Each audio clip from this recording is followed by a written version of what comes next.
Magandang umaga, Pilipinas. Narito ang magiging lagay at taya ng panahon ngayong Martes, ikalabing-apat ng Hulyo, 2026.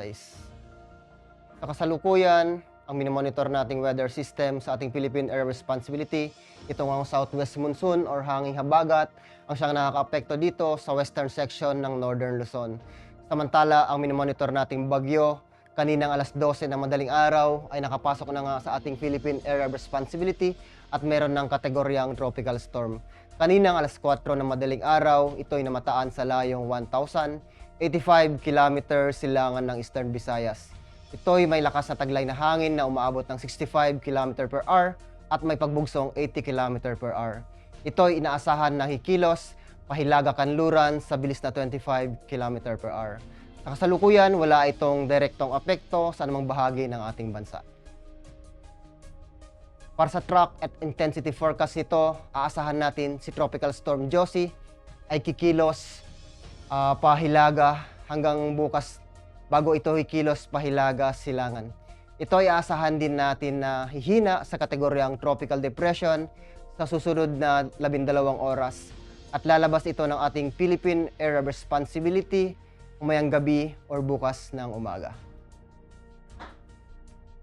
At para sa general area forecast, dulot ng habagat, aasahan natin ang Ilocos Norte, Ilocos Sur at La Union, ang maulap na kalangitan na may mga posibilidad na kalat-kalat na pag-ulan at pagkulog at pagkidlat. Samantala, ang nalabing bahagi ng Luzon, Visayas, ganoon na rin sa Mindanao, dulot ng mga localized thunderstorm, aasahan natin ang fair weather condition, bahagyang maulap hanggang sa maulap na kalangitan na may mga posibilidad na pulo-pulong pag-ulan, pagkulog at pagkidlat.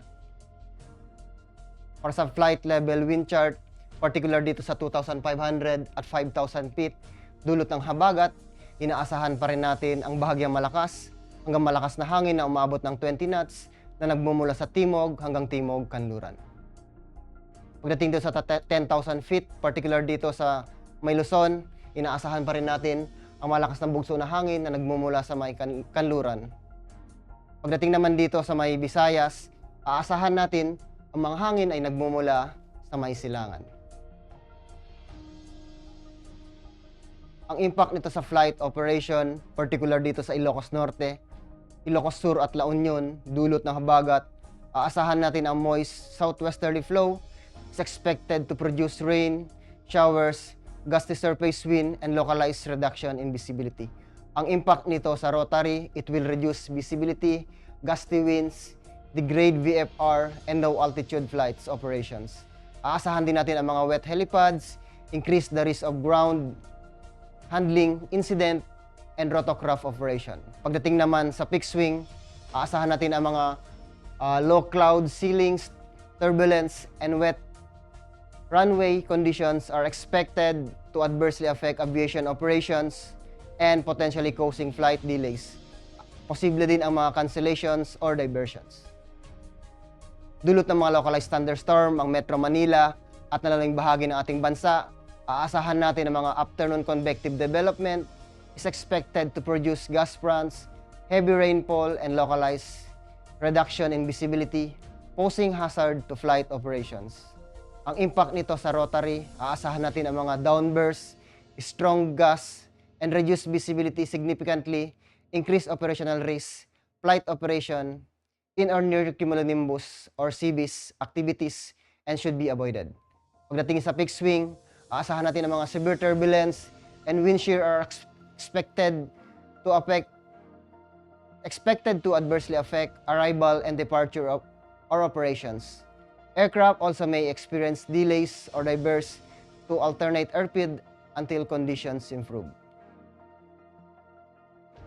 Ang araw ay sumikat kaninang 5:34 a.m. at lulubog mamayang 6:30 p.m. Para sa moon illumination natin, meron tayong 0%. At magiging moon phase natin, new moon tayo ngayon.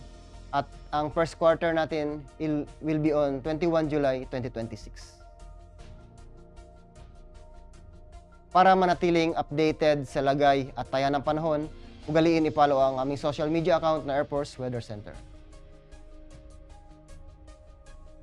Yan lamang po ang ulat panahon ngayong umaga. In behalf of our commanding officer, Colonel Hermelino T. Calubiran Jr., PAP GSC, ako po si Technical Sergeant Bautista, Weather Broadcaster ng Air Force Weather Center. Muli, magandang umaga, Pilipinas.